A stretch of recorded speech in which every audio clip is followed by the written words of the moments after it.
Bismillahirrahmanirrahim. Assalamualaikum warahmatullahi wabarakatuh.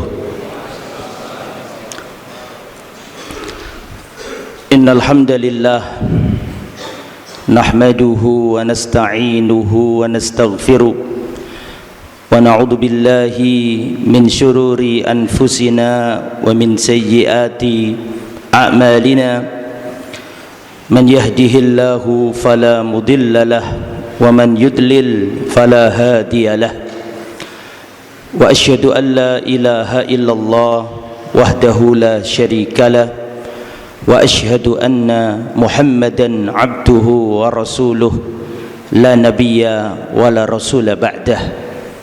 Allahumma salli wa sallim wa barik ala nabiyyina wa habibina Muhammadin wa ala alihi wa sahbihi wa man sara ala nahjihi ila yaumiddin, amma ba'du.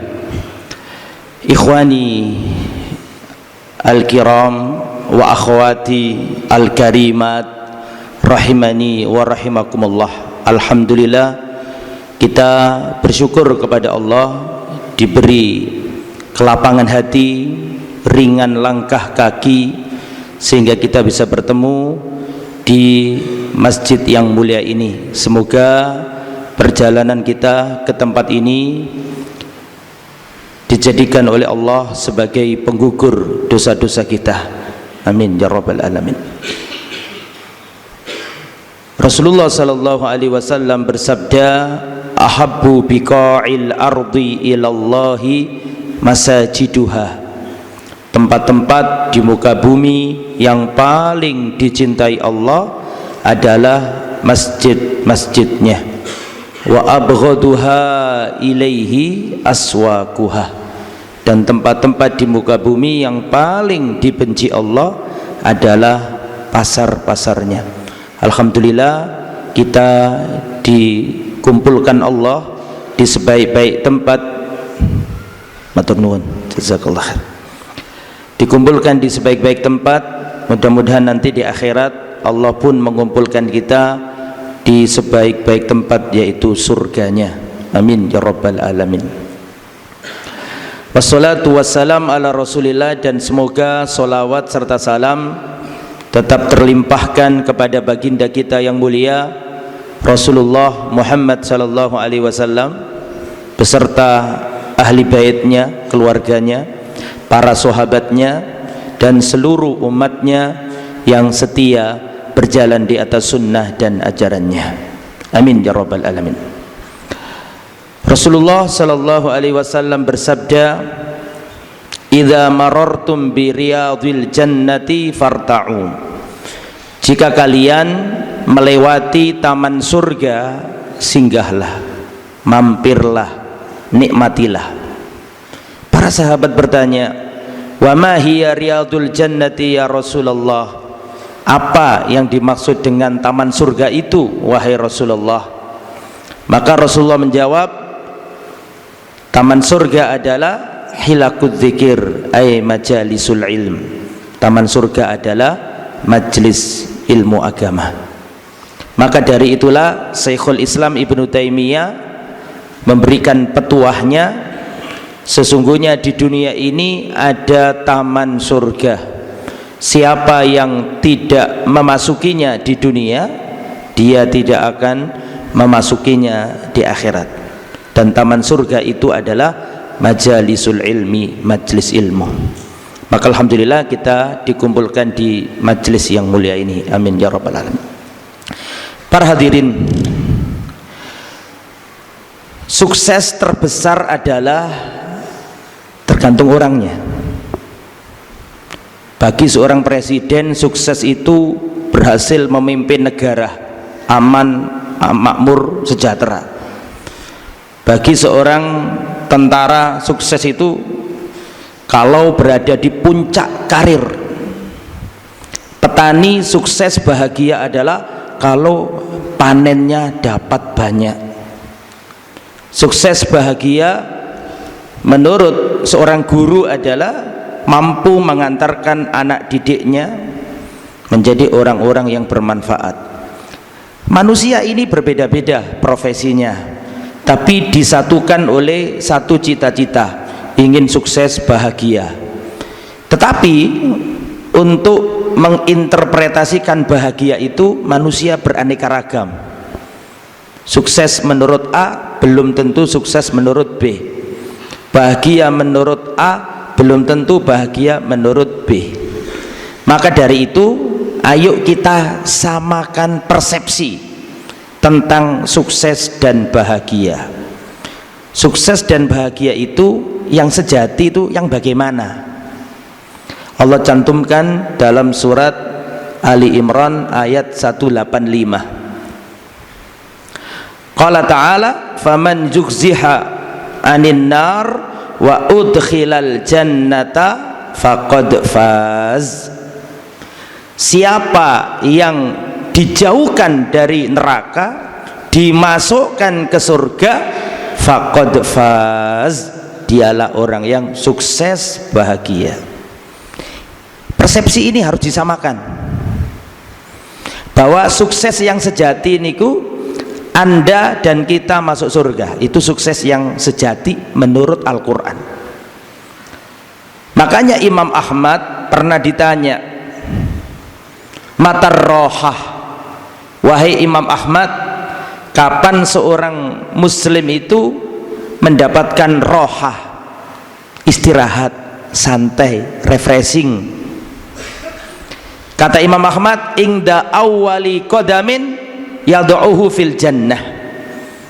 Istirahatnya seorang muslim, refreshingnya seorang muslim dari kepenatan ketika kakinya menginjak surga.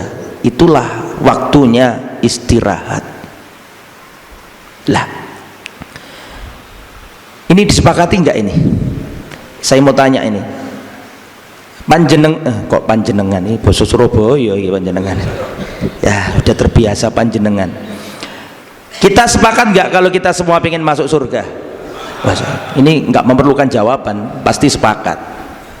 Cuman masuk surga itu nggak mungkin ujuk-ujuk tiba-tiba langsung mlebu surga, nggak mungkin langsung masuk surga, nggak mungkin.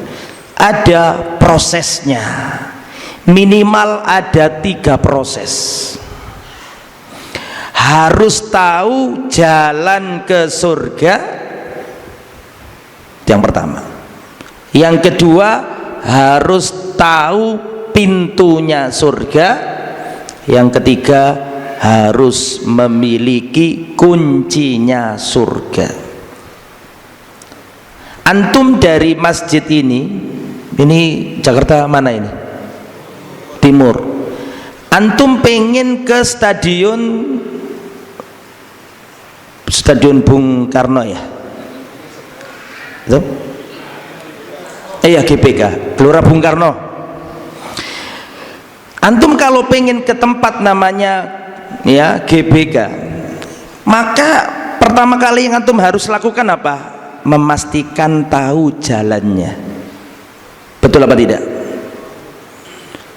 Kalau kita ingin ke suatu tempat, yang pertama kita pastikan adalah jalan ke sana. Jangan sampai kesasar, jangan sampai tersesat. Maka yang pertama, pastikan jalannya benar. Kalau sudah jalannya benar, rutenya jelas, berangkat. Tapi kalau sudah nyampe di Gelora Bung Karno, Anda nggak akan bisa masuk meskipun sudah nyampe. Betul ya?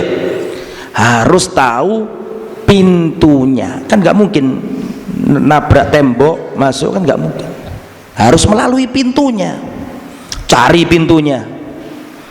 Sudah ketemu pintunya, nggak bisa masuk kalau masih terkunci, betul toh?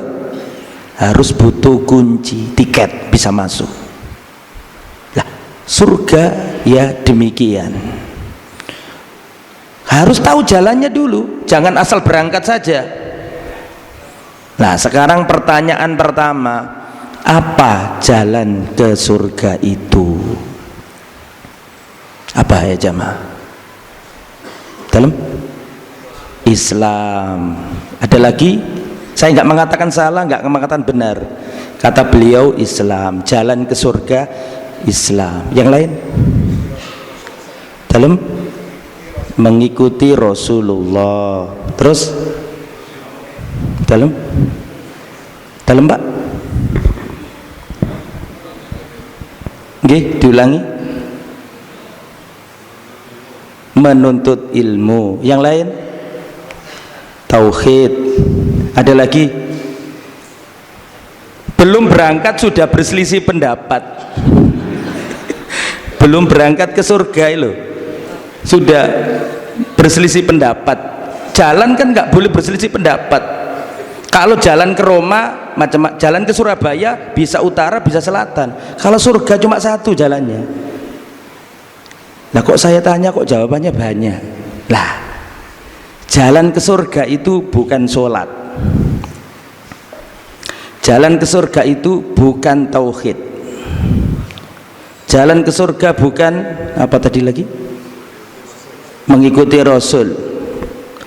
Jalan ke surga adalah menuntut ilmu, seperti yang dikatakan Bapak ini. Jalan ke surga itu menuntut ilmu. Ada judul kajian, tauhid jalan ke surga. Salah. Tauhid kok jalan ke surga? Jalan ke surga itu ilmu.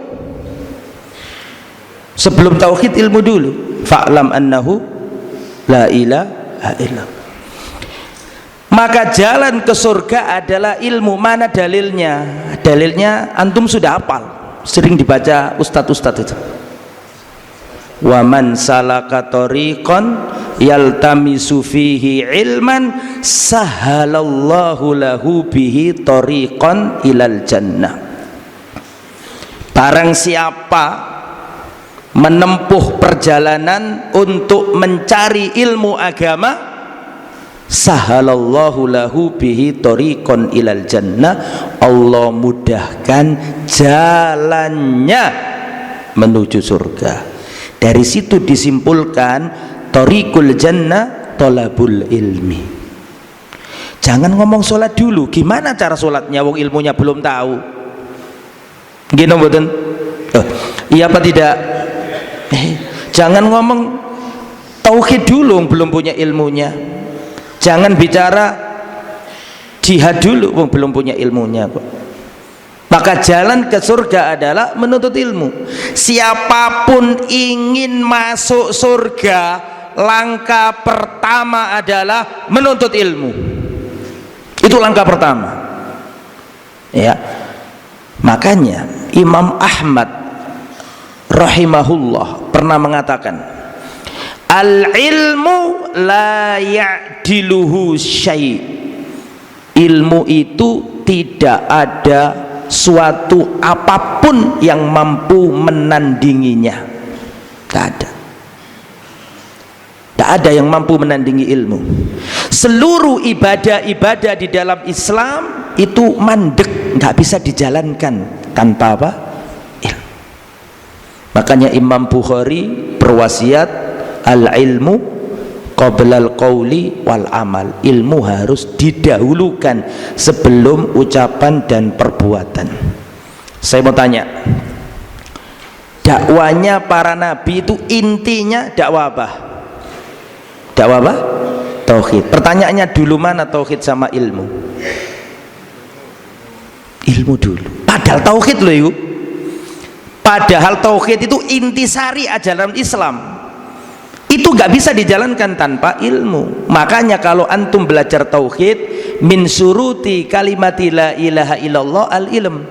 Syarat la ilaha illallah adalah ilmu. Saya mau tanya, syarat itu sebelum apa sesudah apa ketika? Sebelum. Makanya kalau siapapun yang ingin masuk surga harus menuntut ilmu agama. Makanya ayat yang pertama kali turun kepada Rasulullah gimana bunyinya? Iqra, bacalah. Bukan jahid, berjihadlah. Bukan sholli, sholatlah. Bukan hujjah, berhajilah. Gimana caranya haji? Belum ngerti kok. Gimana caranya sholat? Belum ngerti kok. Makanya ayat yang pertama kali turun bunyinya Iqra. Dan kalau antum perhatikan ayat-ayat pertama yang turun ke Rasul itu tentang ilmu. Iqra, bacalah. Membaca itu instrumen untuk mendapatkan ilmu. Iqra bismi rabbikal ladzi khalaq, khalaqal insana min 'alaq, Iqra wa rabbukal akram alladzi allama bil qalam. Allah lah yang memberi ilmu dengan perantara al-qalam. Allamal insana ma lam ya'lam. Allah lah yang memberi ilmu kepada yang sebelumnya tidak diketahui. Jadi ayat pertama yang turun ke Nabi di Gua Hira itu tentang ilmu. Saking pentingnya ilmu. Ada ungkapan bagus dari Imam Ibnu Qayyim Al-Jauziyah.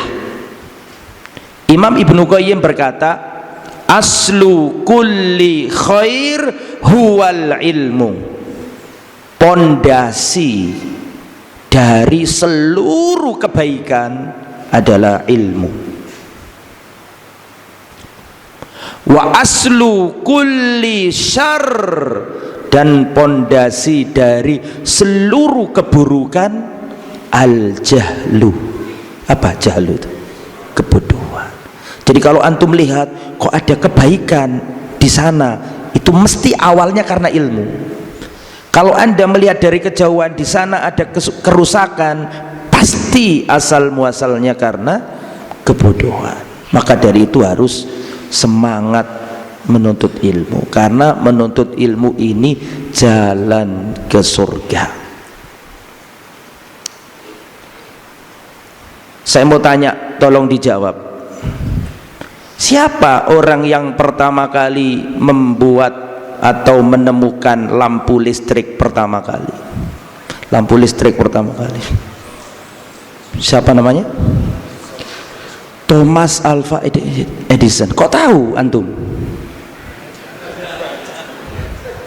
Karena Allah mengangkatnya, karena dia punya ilmu. Allah tidak pernah mendolimi para penuntut ilmu, bahkan kafir sekalipun. Yarfa'illahu alladhina amanu minkum walladhina utul ilma darajat. Allah mengangkat derajat orang yang berilman dan orang yang diberi ilmu. Dan bukan atau, dan ya iman ya berilmu. Orang kafir pun ketika dia punya ilmu, Allah tidak mendoliminya, Allah beri ketinggian derajat.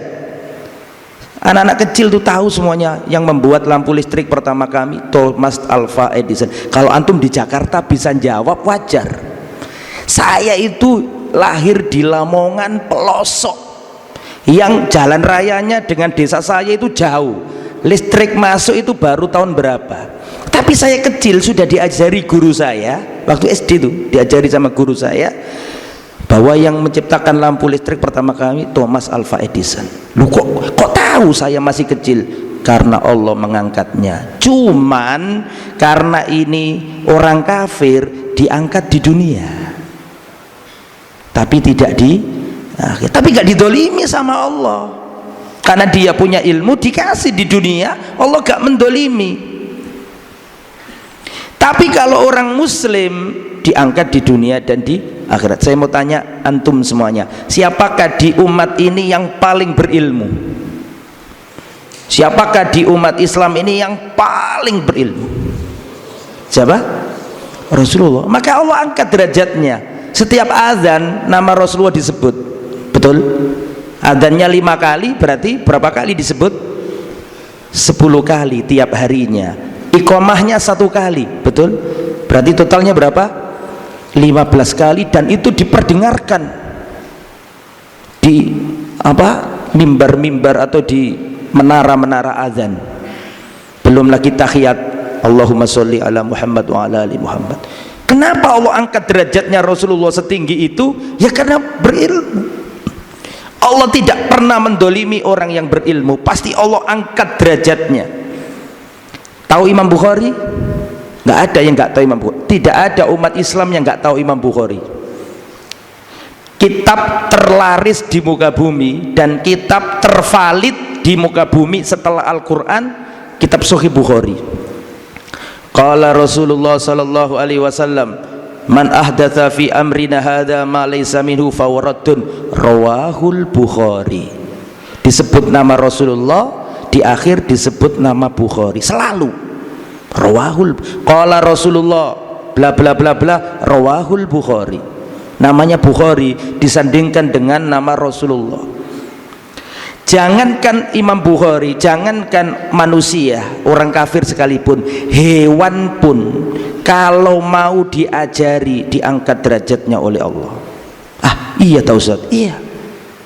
Saya mau tanya, tolong dijawab. Di dalam Al-Quran, di dalam hadis, di dalam teks-teks agama Islam, ada hewan selalu dijadikan perumpamaan kejelekan, keburukan. Hewan apa itu?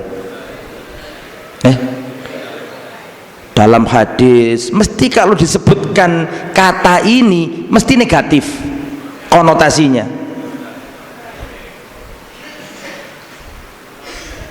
Masuk nggak ada yang betul jawabnya? Anjing. Anjing itu kata Rasulullah kalau menjilati bejana ini harus dicuci berapa kali? 7 kali. Salah satunya atau yang pertama pakai apa? Debu, saking najisnya. Rasulullah juga bersabda, la tadkhulul malaikatu baitan fihi kalbun wala suratun. Malaikat rahmat tidak mau masuk rumah yang di dalamnya ada anjingnya dan rupaka-rupakanya. Rasulullah juga bersabda, barang siapa memelihara anjing maka setiap harinya dikurangi pahalanya 1 kirot. 1 kirot itu sebesar gunung Uhud. Itu kalau punya amalan, kalau nggak punya amalan ya min. Rasulullah juga bersabda, orang yang memberi kok ditarik kembali, kata Nabi, seperti anjing muntah dijilati kembali. Pokoknya kalau disebut kata anjing selalu konotasinya negatif, betul? Tapi ada satu titik di dalam Al-Quran anjing itu diangkat derajatnya oleh Allah. Ada dua titik di dalam Al-Quran anjing itu diangkat derajatnya oleh Allah. Di antaranya yang pertama adalah anjing buru, anjing berburu. Mukallibina tu'allimunahunna mimma 'allamakumullah. Kalau nggak salah Al-Maidah ayat 4 kalau nggak salah. Jadi anjing-anjing yang terlatih atau hewan-hewan buas yang terlatih, anjing yang terlatih itu kalau diberi ilmu, diajari, ditelateni, ya, dan dia benar-benar terlatih, maka Allah angkat derajatnya dengan cara Allah halalkan buruannya. Halo, bisa dipahami ya? Jadi bismillah berangkat anjingnya itu. Kalau disuruh balik, suruh berangkat, terlatih. Ya, kalau misalnya anjingnya dilepas, bismillah berangkat. Menerkam kijang atau menerkam kelinci, terkoyak, mengeluarkan darah, terus mati. Setelah itu dilihat, kok majikannya masih jauh ya, tuannya masih jauh. Akhirnya diambillah 1 gigitan, dimasukkan ke perutnya. Halal nggak dimakan buruannya? Loh, kok ragu-ragu? Halal enggak? Atau gini aja, pertanyaannya saya balik. Bismillah dilepas, anjingnya menerkam, mengoyak, mengeluarkan darah, terus dibiarkan, belum sempat disembelih, mati, majikannya datang. Halal nggak kelinci tadi? Halal, karena sudah nyebut bismillah dan ini anjing terlatih. Contoh yang kedua, bismillah berangkat, menerkam kijang, mengoyak, mengeluarkan darah, terus dilihat majikannya masih jauh. Akhirnya anjingnya ngambil nih 1 gigitan, dimasukkan ke perutnya. Pertanyaannya, kijang itu halal apa enggak? Tidak halal, karena itu anjing ngajinya belum selesai.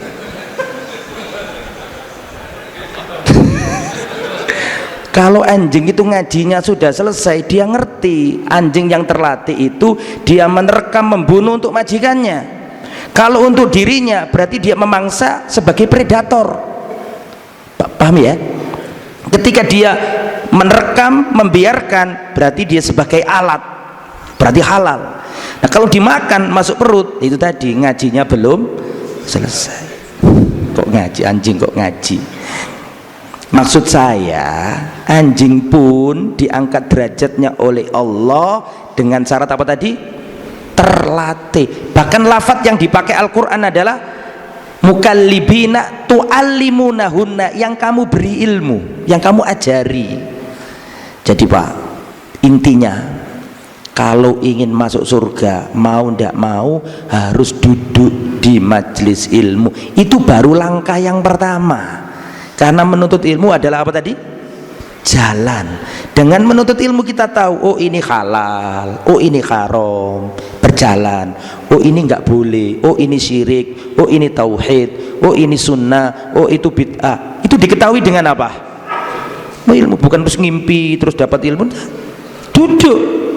Makanya kata para ulama, tolabul ilmi thoriqul jannah. Menuntut ilmu itu jalan ke surga. Oke, kalau sudah tahu jalannya berangkat, apa pasti bisa masuk surga?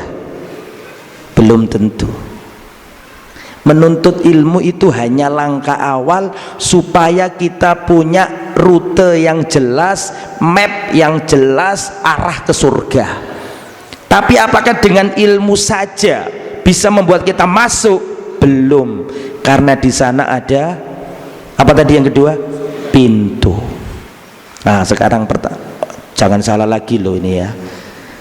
Nah, kalau tadi jalan ke surga sudah tahu jawabannya menuntut ilmu. Sekarang pintunya surga itu apa?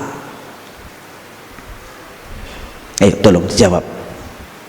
Jalan ke surga ilmu, alhamdulillah sudah ketemu.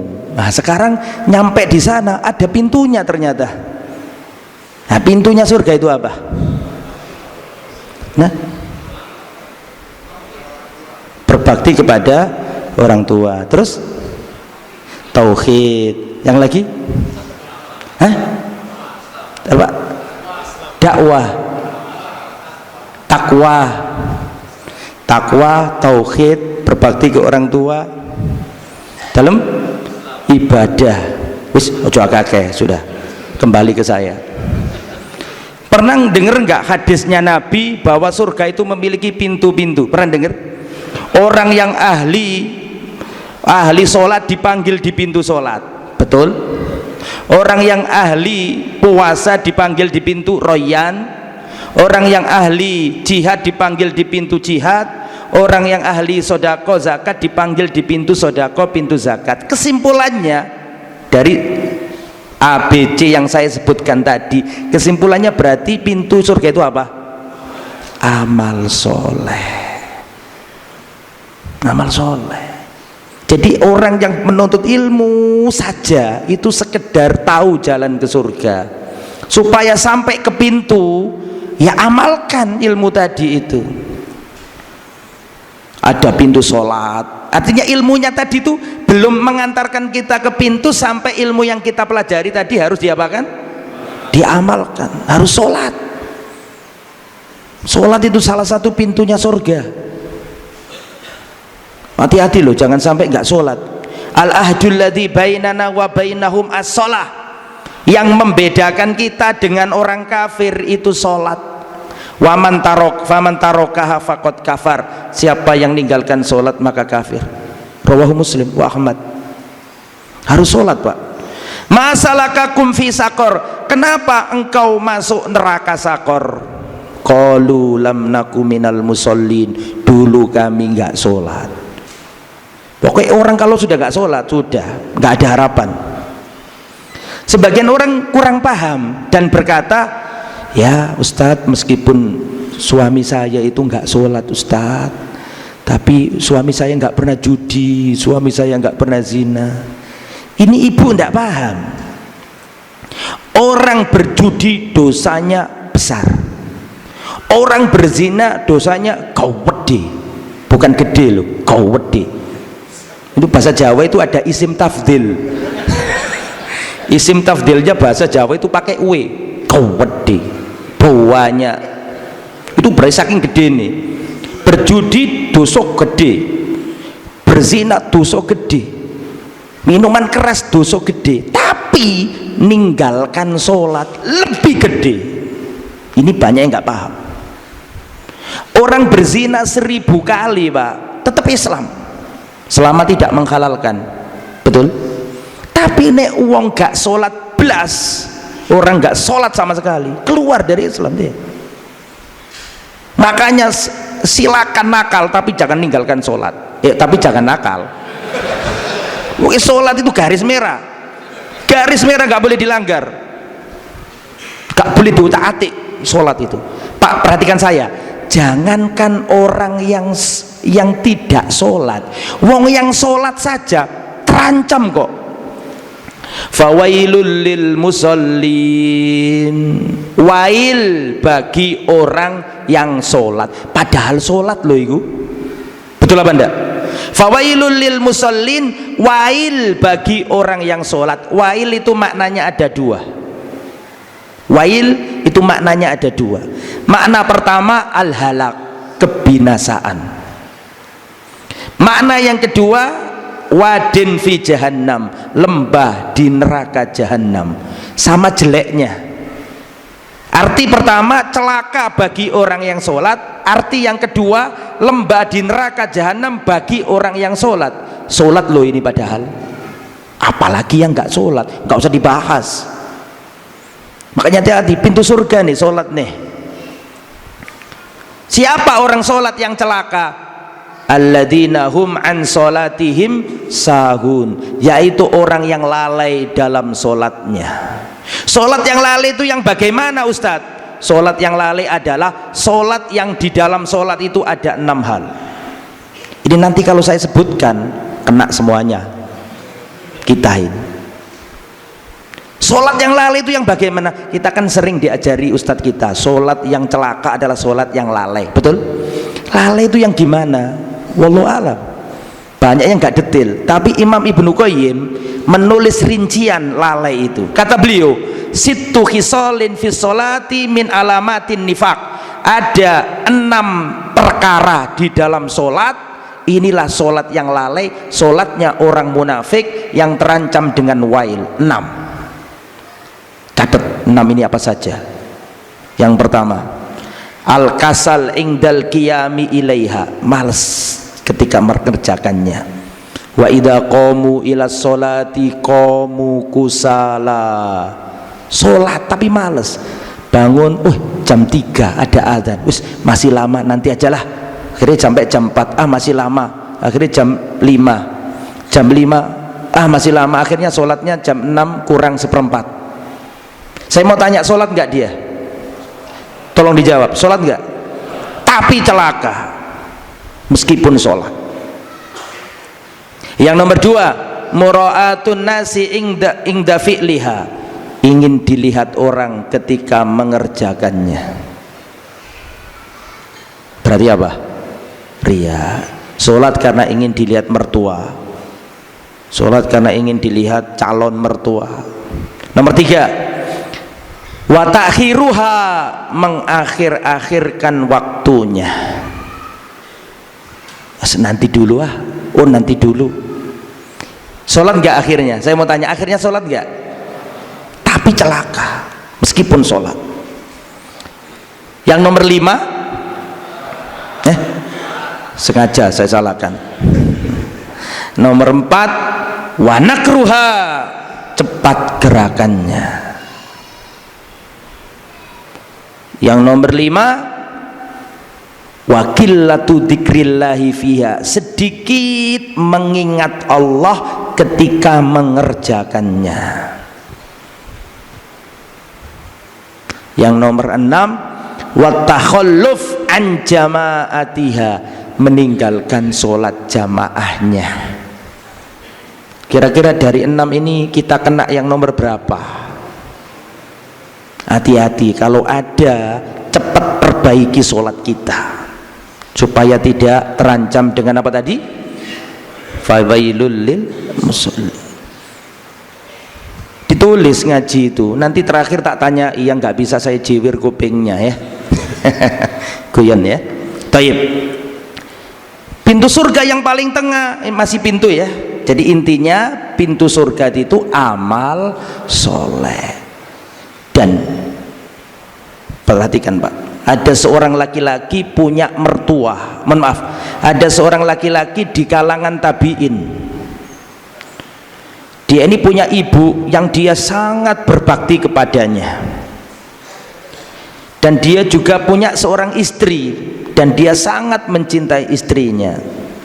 Tapi ibunya itu tidak seneng sama menantunya. Anaknya dipanggil, wahai anakku, tolik zaujatak, ceraikan istrimu. Ibu tidak seneng sama istrimu, ceraikan istrimu. Tapi ini nih bingung, di sisi lain ibu yang dia ingin berbakti, di sisi lain istri yang dia sangat mencintainya. Bingung, karena bingung datang ke Abu Darda, sahabat Nabi. Wahai Abu Darda, saya punya ibu yang aku ingin berbakti kepadanya, aku punya istri yang aku ingin mencintainya, tapi ibuku tidak seneng sama istriku, aku disuruh cerai. Bagaimana ini? Kata Abu Darda, aku nggak nyuruh engkau milih ibumu atau milih istrimu, hanya saja aku kabarkan kepadamu apa yang aku dengar dari Rasulullah. Al-walid awsatu abwabil jannah, orang tua adalah pintunya surga yang paling tengah. Fa in syi'ta ikhfad dzalikal bab au azi dzalikal bab. Kalau kamu mau, kamu jaga baik-baik. Kalau kamu mau juga, kamu terlantarkan pintu itu, terserah kau. Akhirnya tapi ini pulang menceraikan istrinya. Abdullah bin Umar punya istri, tapi Umar tidak seneng sama menantunya, padahal Abdullah bin Umar, anaknya Umar, sangat mencintai istrinya. Wahai anakku, ceraikan istrimu. Tidak mau. Fa'abaitu, aku nggak mau nalak istriku. Akhirnya Umar datang ke Rasul, ya Rasulullah, Abdullah bin Umar punya istri, saya suruh cerai, nggak mau. Kata Rasulullah, panggil anakmu. Ketika di hadapan Nabi, Nabi nggak pakai tabayun, Nabi nggak pakai klarifikasi, Nabi langsung berkata, tolikha waati abaka, ceraikan istrimu, taati bapakmu. Rasulullah itu tidak pernah menghukumi sepihak, mesti didengarkan dari dua belah pihak. Tapi khusus masalah anak sama bapak, Nabi nggak pakai klarifikasi. Nabi nggak ngomong begini, Mar duduk dulu Mar, atau Abdullah duduk dulu, apa sih masalah kalian? Nggak pakai, langsung taati bapakmu, nggak pakai klarifikasi, nggak pakai tabayun, karena hak orang tuamu lebih besar daripada hak istrimu. Pintu surga paling tengah. Pertanyaannya sekarang, kalau zaman sekarang ini mas-mas yang muda-muda ini punya bapaknya atau ibunya ngomong begini, nak, ceraikan istrimu. Kita kan salafiyun, berusaha mengikuti para salaf kita ya, Rasulullah, Umar dan Abu Darda tadi itu. Tapi zaman modern ini, antum punya ayah, ayahnya antum bilang gini, nak, ceraikan istrimu. Papa nggak seneng sama istrimu ya. Pertanyaannya, wajib ditaati enggak? Kalau zaman sekarang loh, atau terperinci, atau wajib, gimana?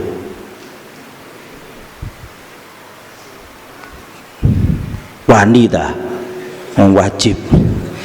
Jawabannya Pak, wajib kita taati, wajib. Kalau bapak kita seperti Umar bin Khattab.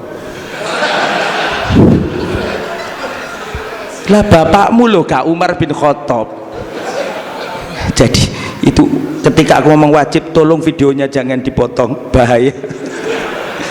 Kalau bapak kita seperti siapa? Umar lah, karena Umar pertimbangannya agama.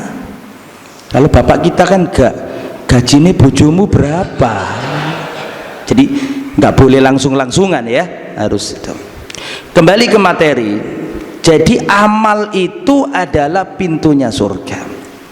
Antara ilmu dan amal, manusia terbagi menjadi 3 golongan. Antara ilmu dengan amal, manusia terbagi menjadi 3 golongan, dan 3-tiganya ada dalam surat Al-Fatihah. Golongan yang pertama adalah golongan yang beramal banyak tapi gak pakai ilmu. Mereka ini dikatakan dalam surat Al-Fatihah ad-dallin waladhdallin, orang-orang yang tersesat. Siapa orang tersesat itu? Kata para ulama, orang yang amalnya banyak tapi nggak pakai ilmu. Umar bin Khattab pernah berjalan melewati rumah ibadah umat lain, gereja.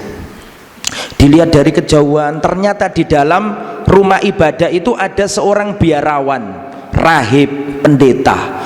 Pakaiannya lusuh, berdebu, hidup dalam kerahiban, zuhud, meninggalkan wanita, menghindari gemerlap dunia. Dia berada di rumah Tuhan, berdoa sungguh-sungguh, serius, nangis-nangis, fokus serius. Dilihatin sama Umar bin Khattab, akhirnya Umar ikut menangis. Umar nangis. Orang-orang di sekitarnya bertanya, wahai Amirul Mukminin, kenapa anda menangisi orang itu? Bukankah dia rahib? Bukankah dia non muslim? Kenapa anda tangisi? Apa kata Umar? Saya kasihan lihat orang ini. Amilatun nasibah tasla naron hamil. Saya kasihan sama orang itu. Di dunia dia capek, serius, sungguh-sungguh beribadah, tasla naron hamiyah, tapi di akhirat dia dilemparkan ke neraka. Amalnya banyak. Saya mau tanya, itu tadi rahib beramal enggak? Ibadah enggak? Tapi tidak diterima. Kenapa? Tidak sesuai dengan ilmu. Yang nomor dua, azan ya? Sudah ada. Yang nomor dua adalah kebalikannya, Pak. Al-maghdubi alaihim, orang-orang yang dimurkai Allah. Kenapa kok dimurkai Allah? Karena ilmunya banyak nggak diamalkan. Ilmunya banyak tapi tidak diamalkan. Makanya kata Allah al-maghdubi alaihim, orang-orang yang dimurkai. Siapa mereka ini? Contohnya orang Yahudi. Orang Yahudi itu, Pak, ngerti Nabi Muhammad itu Nabi. Saya mau cerita sedikit tapi kepotong adzan nanti ini, gak apa-apa. Dulu Rasulullah itu punya istri mantan Yahudi. Siapa namanya? Sofiyah binti Huyai bin Akhtab. Sofiyah ini, Pak, dulu Yahudiyah, punya ayah namanya Huyai bin Akhtab. Huyai bin Akhtab ini dedengkotnya Yahudi, Bani Nadir. Adzan ya? Ya, adzan dulu. Taib, nuwasil qalilan, kita lanjutkan sedikit ya, insyaallah. Jadi dulu di antara istrinya Nabi ada yang namanya Sofiyah. Dulu beliau beragama Yahudi, terus masuk Islam, dinikahi Nabi. Tapi ayahnya itu benci sama Nabi, musuh bebuyutan, termasuk yang menyulut api perang Ahzab, namanya Huyai bin Akhtab. Waktu Rasulullah hijrah, ini Sofia radhiyallahu anha cerita, dulu kami ketika masih beragama Yahudi, ada komunitas Yahudi di kota Madinah, ada 3 komunitas, yaitu Bani Quraidah, Bani Qainuqa, dan Bani Nadir. Ketika kami mendengar ada orang katanya Nabi hijrah dari Mekah kemana? Medina, maka masyarakat Yahudi itu goncang, karena mereka itu tahu Nabi akhir zaman akan tiba. Mungkin ada pertanyaan, antum, saya mau tanya ke antum, kenapa orang Yahudi kok ada di Medina? Karena mereka kan aslinya di Syam. Kenapa kok ngumpul di Medina pada waktu itu? Tahu nggak salah satu sebabnya? Apa? Karena mereka membaca Taurat, dan di dalam Taurat dikatakan bahwa nanti Nabi akhir zaman akan muncul di tempat yang banyak kurmanya. Maka mereka ingin menyongsong dan ingin agar Nabi itu lahir dari rahim mereka. Maka mereka hijrah ke situ dengan asumsi, dengan harapan itu Nabi lahir dari rahim mereka. Maka ketika dikatakan ada Nabi hijrah dari Mekah ke Madinah, mereka sangat goncang, bener nggak ini Nabi? Kata Sofia, aku melihat percakapan antara ayahku dengan pamanku. Ayahnya beliau namanya Huyai bin Akhtab, pamannya beliau namanya Abu Yasir bin Akhtab. Ayahku sama pamanku galau, dia ingin memastikan apa benar orang yang katanya Nabi itu. Maka bapakku dan pamanku berangkat di pagi hari, berangkat ke Kuba, karena pada itu Nabi di Kuba, dan tidak pulang kecuali sore hari. Ketika sore hari itu aku melihat antara pamanku dengan ayahku. Saya melihat ayahku cemberut, galau, kayak memikirkan sesuatu. Terus saya dengarkan dialog di antara keduanya. Pamanku berkata kepada bapakku, ahu ahu, ahu ahua, ahu ahu. Apakah dia itu dia? Apakah dia itu Nabi yang kita nanti-nantikan? Maka bapakku menjawab, lahu ahu. Antum kalau nggak hafal, hafalkan itunya saja. Ketik di internet, ahu ahu, pasti muncul kisah ini. Makanya tak bulan balik ini supaya ingat kata kuncinya. Ahu ahu, ahu ahua. Apakah dia itu dia, Nabi yang kita tunggu-tunggu? Maka bapakku menjawab, lahu ahu, dia itu, ya dia itu. Terang, nyata, gamblang, ya dia itu. Terus tanya lagi, kalau gitu bagaimana mauqifmu? Tidakkah kita beriman kepadanya? Maka bapakku menjawab, wallahi, perhatikan, Muhammad ini terang, nyata, jelas sifat-sifatnya, ciri-cirinya seperti dalam Taurat. Wallahi, perhatikan, wallahi aku lebih yakin Muhammad ini Nabi daripada Sofia ini anakku. Kalau Nabi Muhammad jelas, terang, gamblang. Adapun Sofia, wallahu a'lam. Zaman dulu gak ada tes apa? DNA, tidak ada. Allah. Terus pamanku berkata, kalau begitu apa sikap kita? Apakah kita berbaiat kepadanya? Bapakku menjawab, wallahi sa'uadihi ma baqaitu. Wallahi aku akan musuhi Nabi ini. Bagaimana mungkin kita beriman dengan nabinya orang Arab? Kita ini keturunannya Ishak, Ishak keturunannya Yakub, Yakub adalah keturunan, kita ada keturunan Yakub, Yakub keturunannya Ishak, Ishak adalah keturunan Sarah istrinya Ibrahim. Sedangkan Muhammad ini keturunannya Ismail, Ismail ini keturunannya budak yang bernama bernama Hajar. Bagaimana mungkin kita beriman kepada anak budak? Turun ayat dari langit, alladzina atainahumul kitaba ya'rifunahu kama ya'rifuna abna'ahum. Orang yang membaca Taurat itu mengerti siapa Nabi Muhammad seperti mereka mengerti anak kandungnya sendiri. Makanya orang Yahudi itu maghdub, punya ilmu, ngerti. Orang Yahudi itu sunat, orang Yahudi itu kalau mati dikafani. Orang Yahudi itu, Pak, saya punya dosen di Arab Saudi dulu bilang, inti kalau di Eropa nggak jumpai restoran Muslim, cari restoran Yahudi. Karena mereka sangat apa? Ngerti, punya ilmu mereka. Mereka juga sunat. Tapi mereka nggak mengamalkan, nggak mau iman sama Nabi, punya ilmu nggak diamalkan. Makanya al-maghdub, dimurkahi Allah. Saya mau tanya, saya mau cerita lagi, boleh? Boleh nggak? Kalau nggak boleh saya pulang saja. Ada seorang zamannya Nabi Yahudi masuk Islam. Jarang-jarang ada orang Yahudi masuk Islam, tapi ada di zaman Nabi. Namanya siapa? Jadi sahabat Nabi, termasuk yang dijamin masuk surga. Siapa namanya? Abdullah bin Salam.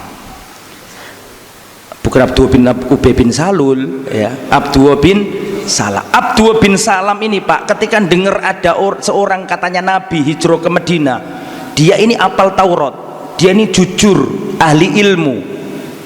Maka beliau memantau, ingin melihat Nabi. Ketika melihat Nabi pertama kali, yang didengar Abdullah bin Salam dari lisannya Rasulullah adalah hadis yang berbunyi, ayyuhan nas afsus salam wa atimut ta'am wasilul arham wasallu bil laili wan nasu niyam. Wahai manusia, tebarkan salam, beri makanan, sambung tali kekerabatan, sholatlah ketika manusia di kala malam, kalian akan masuk surga dengan penuh keselamatan. langsung jatuh hati. Oh, ini nggak mungkin wajah pembohong. Kesan pertama yang dirasakan oleh siapa? Abdullah bin Salam. Tapi Abdullah bin Salam nggak langsung masuk Islam. Dia datangi Rasulullah Muhammad. Ya Muhammad, belum bicara ya Rasulullah. Ya Muhammad, saya tanya kepadamu 3 hal.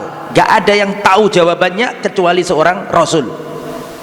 Yang pertama, kalau engkau bisa jawab, aku masuk Islam. Yang pertama, makanan apa? Atau yang pertama, sebutkan tanda hari kiamat pertama kali.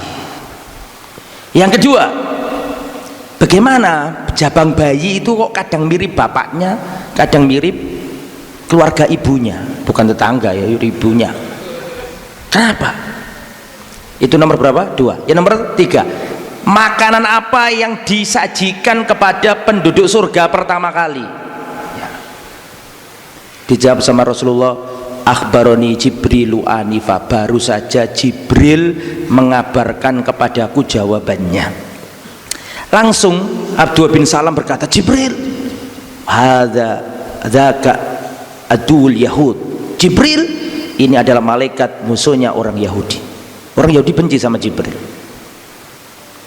Setelah itu Nabi mengabarkan, adapun tanda pertama ya, hari kiamat adalah akan datang api dari arah timur menggiring manusia ke arah barat. Adapun yang kedua, kenapa bayi kadang mirip bapak mirip ibu, kata Rasulullah, jika airnya laki-laki keluar duluan maka akan menyerupai apa? Ini dokter yang bisa jelaskan ya, akan mengikuti penyerupaannya kepada ayahnya. Tapi kalau kalau yang keluar duluan apa? Airnya wanita, maka akan sesuai dengan apa? Keluarga ibunya. Adapun yang ketiga, makanan yang pertama kali dihidangkan untuk penghuni surga adalah apa? Apa ya jamaah? Hatinya ikan paus. Loh, antum belum pernah nyoba dah? Sama, saya juga belum. Setelah hatinya ikan paus, kata Rasulullah, kabidil khut, hatinya ikan paus. Setelah itu langsung Abdullah bin Salam berkata, asyhadu alla ilaha illallah wa asyhadu annaka Muhammad Rasulullah. Setelah itu Abdullah bin Salam berkata, ya Rasulullah. Nah, sekarang baru ya Rasulullah. Ya Rasulullah, inna qaumi ma'syarul yahud qaumun buht. Wahai Rasulullah, kaumku orang Yahudi itu pendusta. Tolong sembunyikan dulu keislamanku, tapi tanyakan dulu kepada mereka siapa aku di tengah-tengah mereka. Paham? Akhirnya Rasulullah menemui komunitas Yahudi. Komunitas Yahudi berkumpul. Abdullah bin Salam masih nggak kelihatan. Rasulullah berdiri di depan orang-orang Yahudi. Ya ma'syarul yahud, wahai orang-orang Yahudi, wallahi antum la ta'lamuna anni Rasulullah. Hei orang-orang Yahudi, wallahi kalian itu tahu kalau aku itu Rasul. Kalian baca dalam Taurat kalian siang dan malam. Kalian tahu siapa aku kalau aku itu Rasul. Mereka menjawab, la ma'alimna, kami nggak tahu. Kami nggak tahu kalau kami itu Rasul. Kami nggak iman. Ditolak, diingkari. Setelah itu Nabi bertanya lagi, man Abdullah bin Salam fikum, siapa Abdullah bin Salam di tengah-tengah kalian? Siapa Abdullah bin Salam di tengah-tengah kalian? Mereka menjawab, tidak ada yang berselisih pendapat. Mereka menyanjung-nyanjung dan berkata, khairuna wabnu khairinya, orang baik anaknya orang baik. Afdoluna ibnu afdolina, orang utama anaknya orang utama. Alimuna ibnu alimina, orang alim anaknya orang alim. Dipuji dirinya, dipuji pula bapaknya. Sepakat, gak ada perselisihan pendapat. Setelah itu Rasulullah berkata, maro'yukum lau aslama Abdullah bin Salam, bagaimana pendapat kalian kalau Abdullah bin Salam itu masuk Islam? Ma'adallah, semoga Allah melindungi dia dari masuk Islam. Setelah itu Rasulullah berkata, ukhruj ya Abdullah. Abdullah keluar bin Salam, keluar. Ya ma'syara qaumi, wahai kaumku, wallahi innakum la ta'lamuna annahu Rasulullah, wahai kaumku, wallahi kalian tahu bahwa dia ini Rasulullah, berimanlah kepadanya. Langsung mereka berkata, syarruna wabnu syarrinya, orang jelek anaknya orang jelek. bangsatuna ibnu bangsatina. Astagfirullah. Jahiluna wa ibnu jahilinya, orang bodoh anaknya orang bodoh, langsung berubah. Makanya turun ayat alladzina atainahumul kitaba ya'rifunahu kama ya'rifuna abna'ahum. Orang yang membaca Taurat, membaca Alkitab, itu tahu siapa Nabi Muhammad seperti mereka mengetahui apa? Anak. Kembali ke materi. Saya belum jelaskan kunci dan gak cukup kelihatannya waktunya. Masih di pintu berdiri aja ini, belum masuk. Itu kayaknya nunggu kapan-kapan saya kesini lagi kayaknya, itu nunggu itu kunci itu. Akhirnya apa yang terjadi ikhwatal iman? Orang-orang Yahudi dimurkai. Jadi yang pertama orang Nasara punya amal banyak tapi tersesat, salah jalan. Orang Yahudi kebalikannya, mereka punya ilmu tapi nggak digunakan ilmu itu. Lah umat Islam itu yajma'una bainal ilm wal amal. Orang Islam itu berusaha berilmu dan beramal. Makanya dalam bahasa Arab ilmu, amal hurufnya sama. Ilmu dan amal dalam bahasa Arab itu hurufnya sama, jumlahnya juga sama. Ilmu ain lam mim, betul? Amal ain mim lam. Kenapa kok sama? Kan harus jadi satu. Kalau enggak bisa. Kalau ilmu dan amal sudah dipadukan, barulah bisa meraih pintunya surga. Tapi belum bisa masuk karena ada apa? Kunci. Lah sekarang pertanyaan terakhir, 7 menit saya jelaskan ya. Padahal ini paling panjang ya. Kunci surga itu apa? Apa kunci surga? Kalau ini ya nggak boleh salah. Asyhadu an la ilaha illallah wa asyhadu anna Muhammad Rasulullah. Tauhid dan ittiba, itu kuncinya surga. La ilaha illallah, kunci surga. Makanya kita harus punya la ilaha illallah, tauhidnya harus lurus, akidahnya harus bersih, karena ini kunci surga. Orang ilmunya banyak, amalnya banyak, haji 70 kali padahal masa tunggunya 30 tahun. Tapi seandainya bisa 70 kali tapi dia tidak bertauhid, suka pakai jimat, pergi ke dukun, percaya ramalan bintang, percaya Nyi Loro Kidul, tidak bisa masuk karena dia nggak punya kunci. Lah kuncinya surga adalah la ilaha illallah. Kalau berbuat syirik nggak bisa. Pak, di dalam Al-Quran itu ada ayat ini ada di Taurat, ada di Injil, ada di Zabur, ada di kitab-kitab para nabi terdahulu, semuanya di dalam Al-Quran ada ayat ini turun juga ke Nabi Musa, ke Nabi Isa, ke Ibrahim, ke Nuh, ke Daud, ke Sulaiman, ke seluruh para nabi terdahulu. Ada ayat di dalam Al-Quran, kitab suci turun silih berganti, tapi ayat ini tidak pernah Allah ganti. Ada ayat dalam Al-Quran, Nabi diutus silih berganti, tapi ayat ini tidak pernah Allah ganti. Seluruh para nabi dapat ayat ini. Surat apa? Ayat apa?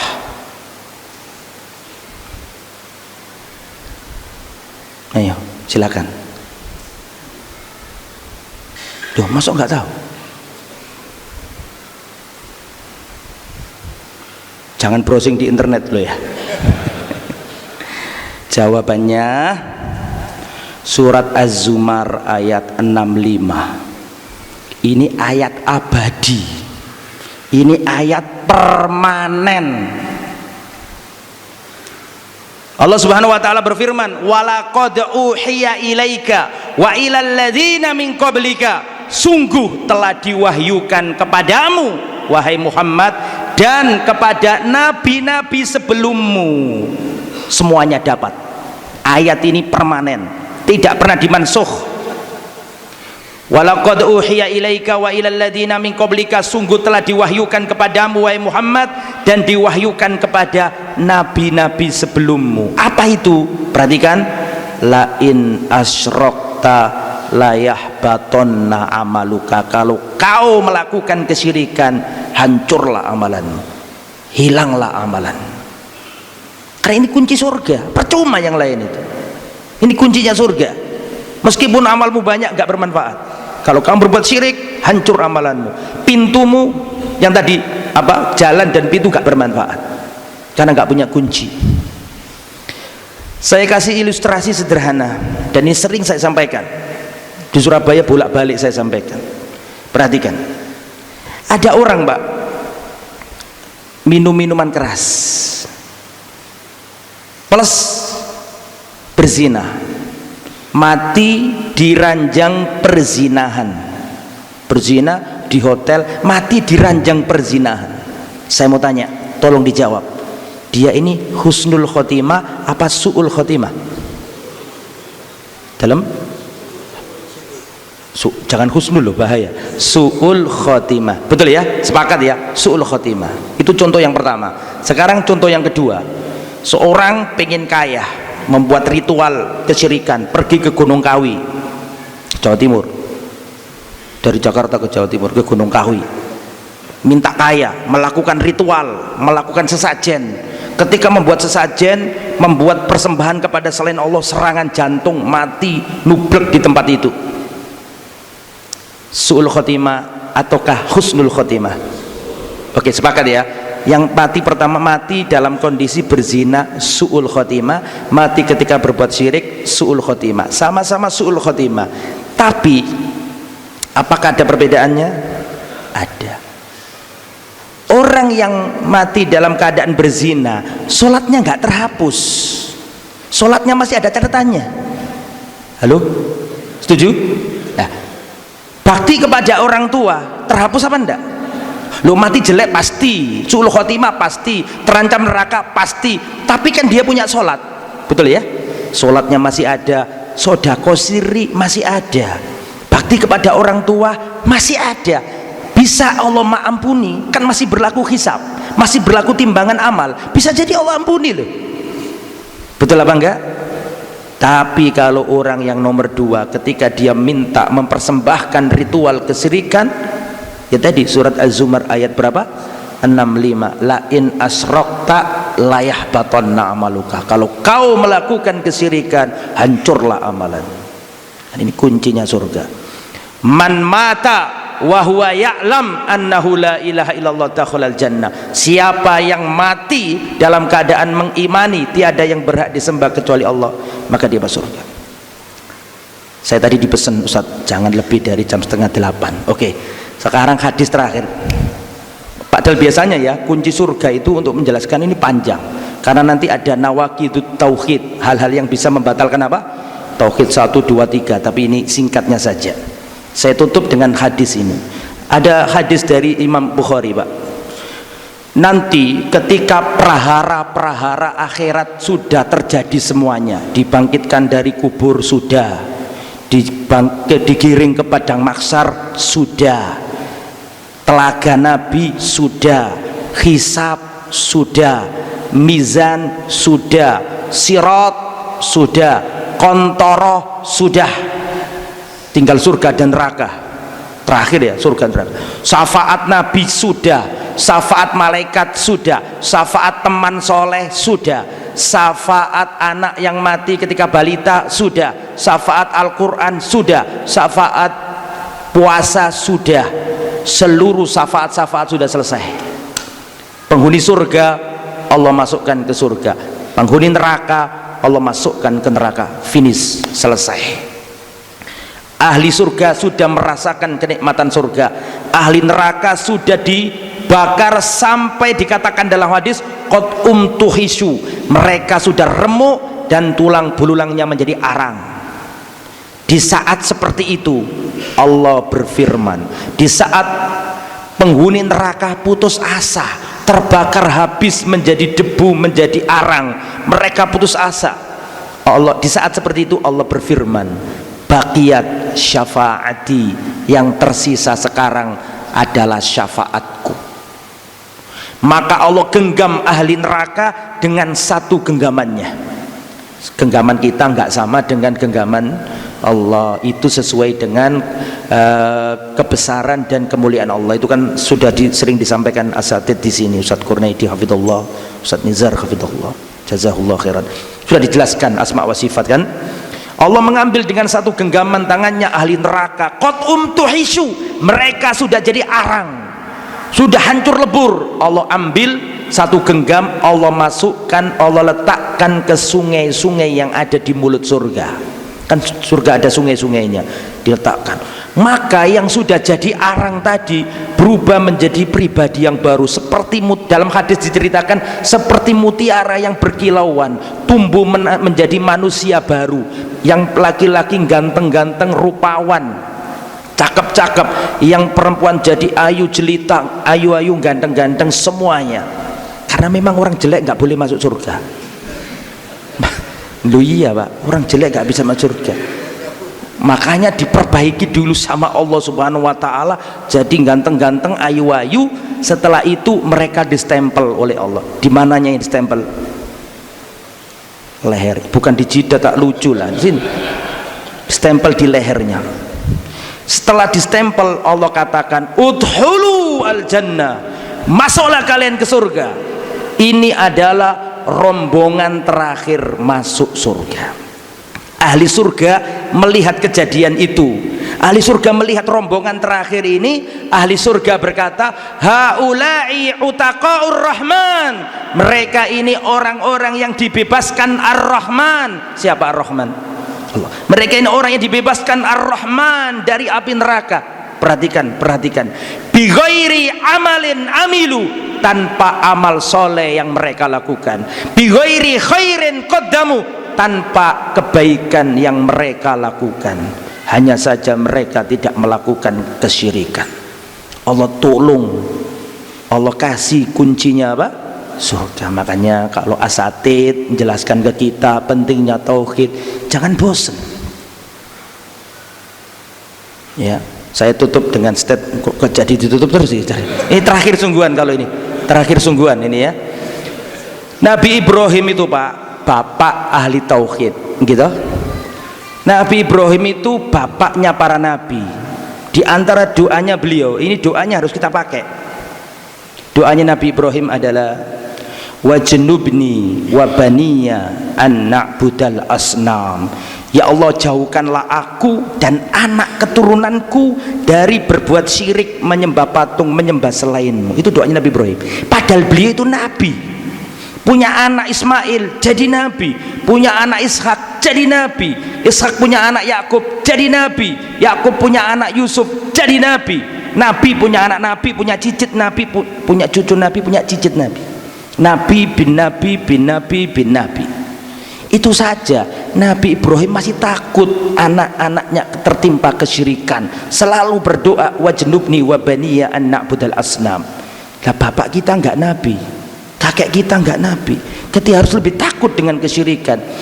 Siapa imam ahli tauhid? Siapakah manusia di jagat raya yang paling ahli tauhid? Siapa? Rasulullah. Antum tahu di antara doanya Nabi apa? Allahumma inni a'udzubika min an usyrika bika wa ana a'lamu. Ya Allah, aku berlindung kepadamu dari berbuat syirik. Itu Nabi Muhammad SAW. Makanya kita harus ngaji tauhid, itu harus sabar. Ya, harus sabar, harus diperbarui terus. Nabi Yakub alaihissalam punya anak 12. Yakub itu kan nama lainnya adalah siapa? Israel, punya anak 12. Ketika Nabi Yakub hampir wafat, anaknya 12 dikumpulkan. 12 dikumpulkan. Antum tahu pesannya apa? Ma ta'buduna min ba'di. Hei anak-anakku Bani Israel, siapa yang kalian sembah setelah aku mati? Na'budu ilahaka wa ilaha abaika Ibrahim wa Ismail wa Ishaq ilahan wahidan. Kami semua akan menyembah Tuhanmu, Tuhan bapakmu, Tuhannya Yakub, Tuhannya Ibrahim, ilahan wahidah, satu Tuhan, satu Allah Subhanahu wa ta'ala. Jadi kita harus perhatian dalam masalah tauhid, karena itu adalah kuncinya surga. Kita tutup dengan bacaan kafaratul majlis. Subhanakallahumma wa bihamdika asyhadu an la ilaha illa anta astaghfiruka wa atubu ilaik. Wassallallahu ala nabiyyina Muhammad wa ala alihi wa sahbihi ajma'in. Wa akhiru da'wana alhamdulillahi rabbil alamin. Wassalamualaikum warahmatullahi wabarakatuh.